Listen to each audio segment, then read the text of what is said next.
We're going to start a new section on variational methods. In order to do that, I need to define a term called a functional, which I'll be talking about, and then and then a little bit about how to extremize that functional.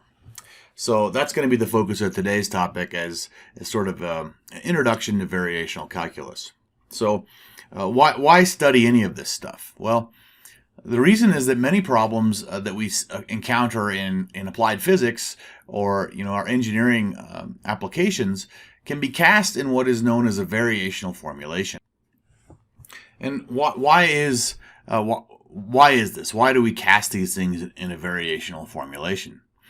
This is because, for example, number one, field equations and the associated boundary conditions in many problems can be derived from variational principles. And number two, approximate solutions can be readily formulated from the variational approach, which, for example, the finite element method can come from this. You're probably still thinking, though, okay, well, that's all great about a variational formulation, but what is a variational formulation? What's variational calculus about? Since that's what we'll be talking about. So to better frame variational calculus, or sometimes it's called the calculus of variations, let's just begin by considering a regular function y equals f of x. Okay, let me draw just some hypothetical function y equals f of x. So here's my y-axis, there's my x-axis, right? So here's y, here's x. Let's suppose that I have a function that, I don't know, looks like this. Okay, there's kind of the three critical points that you're familiar with. We have this location, that's going to be a local maximum. We have this location, which will be, let's say, a local minimum. And then you have this location, which we might call a stationary point.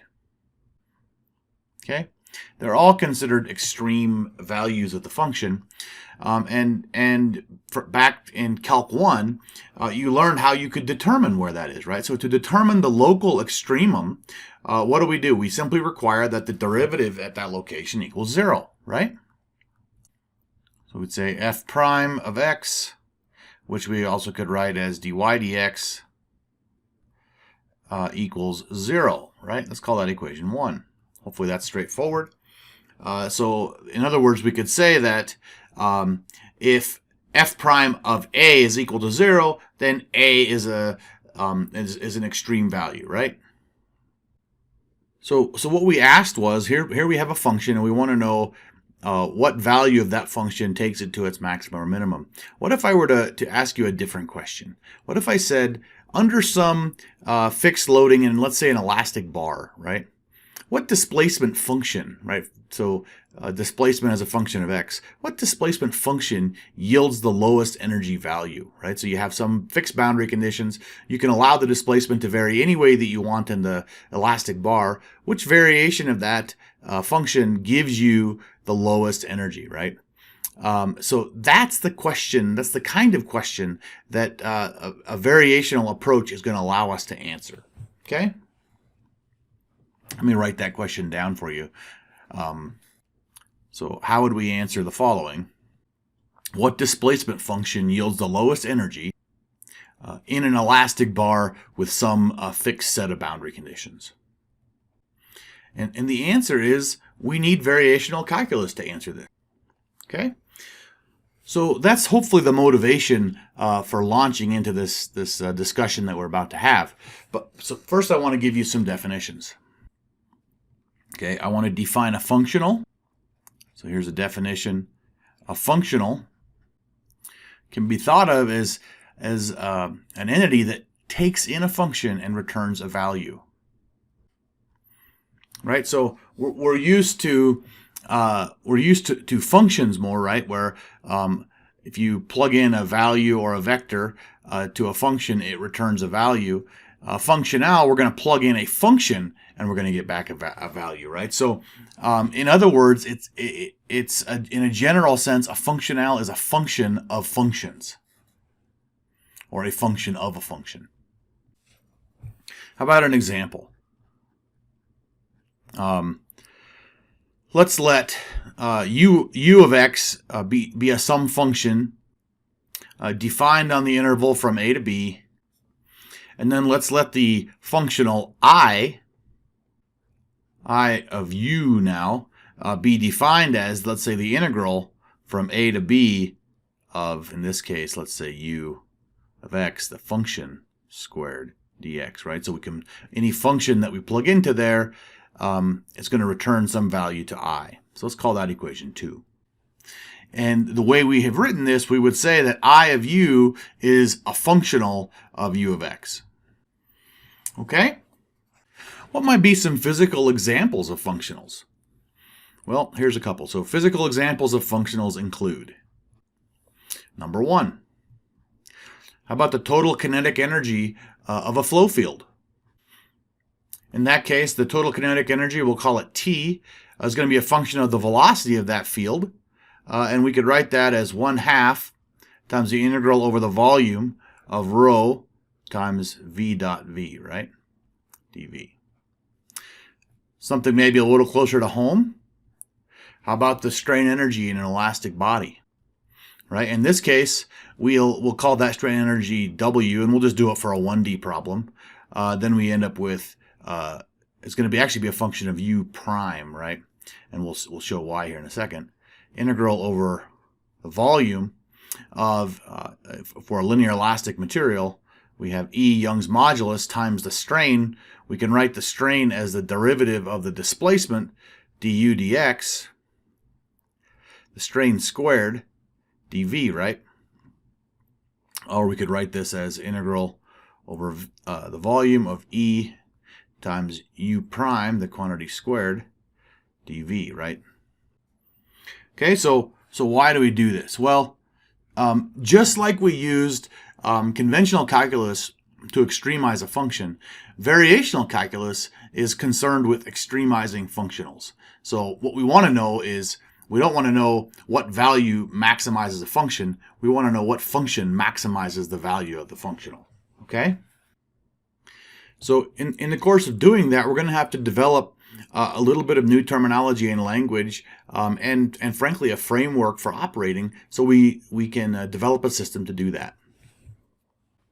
So with that goal in mind, let's consider the following functional. We'll call this I of the function u. It's going to be equal to the integral from a to b of some integrand, which will be some function of x, of u of x, and of, in this case, u prime of x. Okay, so that'll be what we're going to look at, this class of functionals, dx. And x, of course, is going to be somewhere between a and b.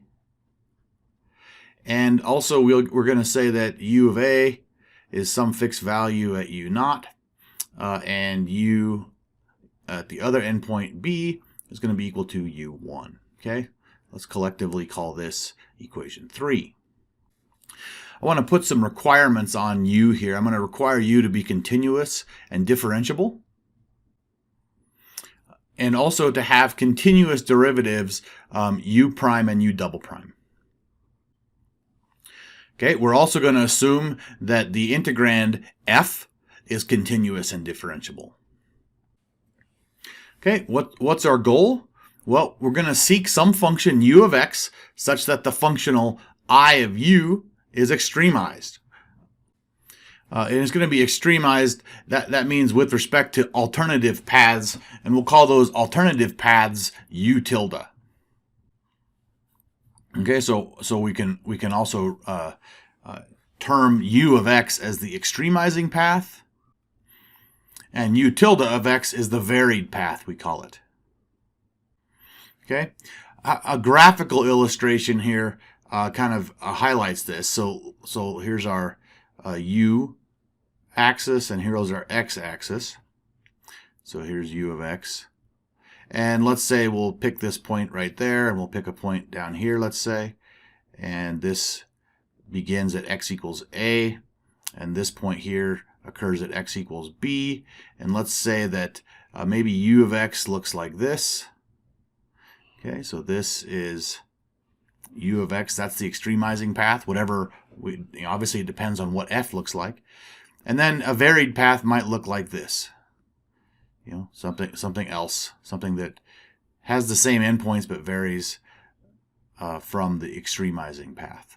Call that u tilde of x. Okay? So we're going to define the varied path by the deviation from an extreme value. And we'd say u tilde of x is going to be equal to u of x, right, plus epsilon times eta of x, right? So it's the varied path is going to be whatever the extremized path is plus some coefficient epsilon times some function eta of x, which represents that difference. Okay, let's call this equation 4. In this case, epsilon is a small parameter, and all we know so far is that eta of x is going to be a differentiable function.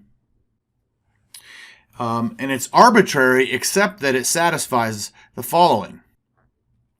Right? It satisfies that eta of a equals eta of b equals 0, right? So just exactly what I've drawn up here. It says that the varied path and the extremizing path still have the same endpoint values, right? We know what those are because we're setting those. Okay? So let's go ahead and call that set of conditions equation 5.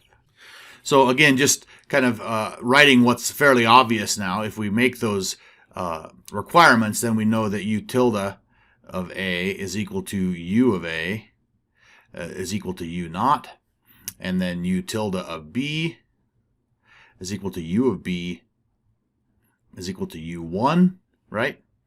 And if I set epsilon equal to 0, then u tilde of x equals u of x when epsilon equals 0. Okay, let's collectively call these equations 6. Okay, I don't expect you to know quite where I'm going just yet. Just follow along with the development for right now. Okay, so if we wanted to do a minimization, for example, the minimization problem can be stated as follows. As I of u, right? That's u being the extremizing value, or the minimizing value in this case.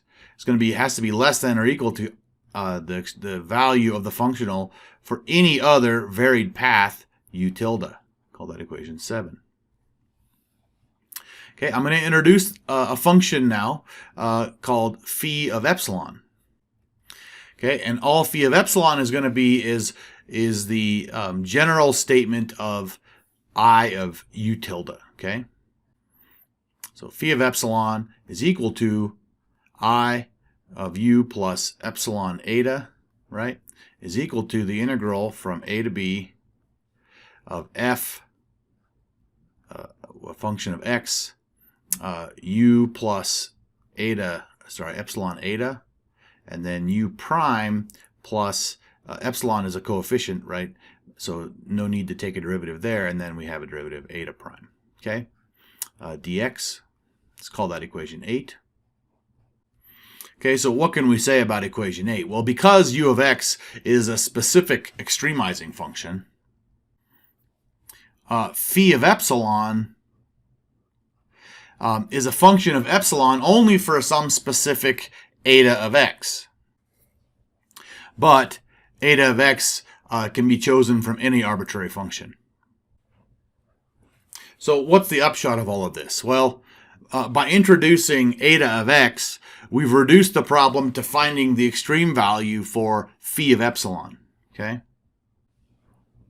So in terms of phi of epsilon, the problem of extremizing, or in this case minimizing, right, the functional I of u becomes as follows. Well, what does it say?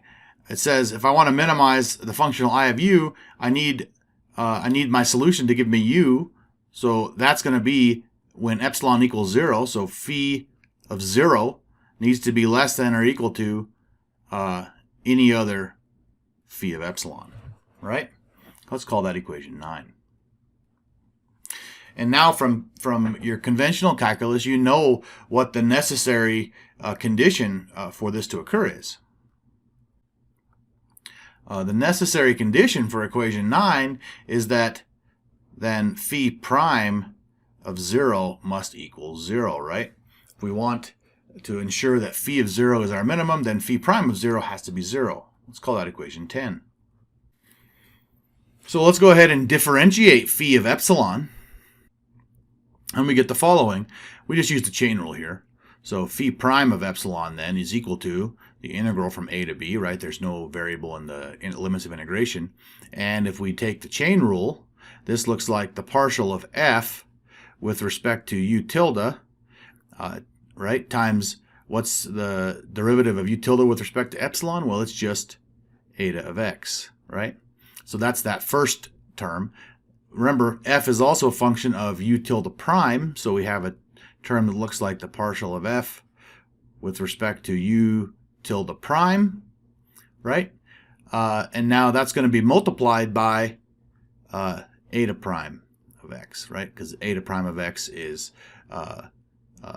the derivative of u tilde prime with respect to epsilon. Okay? So there we have it. dx, let's call that equation 12. So now what we want to do is we see that we have an eta x here and we have an eta prime x here. Maybe we'd like to get an eta x here so we can factor it out. And so what we want to do is we want to integrate this second term by parts. Okay, and when we do that, we have then that phi prime of epsilon is equal to the integral from a to b of partial of f with respect to u tilde times eta of x dx. So that's the first term, right? And then we have to integrate by parts. That first part will be then partial of f with respect to u tilde prime times eta of x evaluated from a to b minus the integral from a to b of d by dx of partial of f with respect to u tilde now times eta of x dx, right?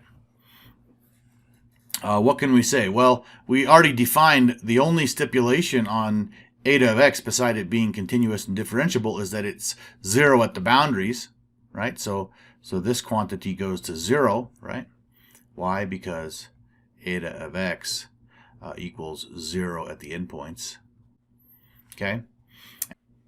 So I can go ahead now and regroup these all into the same integral and then factor out the eta x, and I'm left with integral from a to b of the quantity partial of f with respect to u tilde, right, minus d by dx of partial of f with respect to u tilde prime, right, the quantity times now eta of x dx.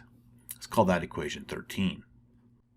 Oops, my equations are misnumbered. Let's call this equation 11. And let's call this equation 12. Okay. Now what do we do? Well, I'm going to observe that, go back to equation 10. Phi prime of 0 equals 0. Well, what's phi prime of 0 in here? Well, there's now no explicit dependence on epsilon in equation 12. But if epsilon is 0, we know that u tilde goes back to just u, correct? So what we can do is we can go ahead and substitute equation 12 into equation 10. So let's write that down. Let's observe that when epsilon is equal to 0, okay, then u tilde becomes u. Okay, so we can substitute 12 into 10 to get the following. So now equation 12 is going to look like integral from a to b. Now we have partial of f with respect to u now, because u tilde became u because we said epsilon equal to 0, minus d by dx partial f with respect to u prime times eta of x dx, and then setting it equal to what? To 0, right? That's the requirement. Call that equation 13. So now the question is, what do we do with equation 13? Remember what our goal is? Our goal is to try to figure out how to extremize the function I of u to get the function u that extremizes the functional I of u. So to do that, we're going to need to invoke what's called the fundamental lemma of variational calculus, which is going to be the topic of our lecture next.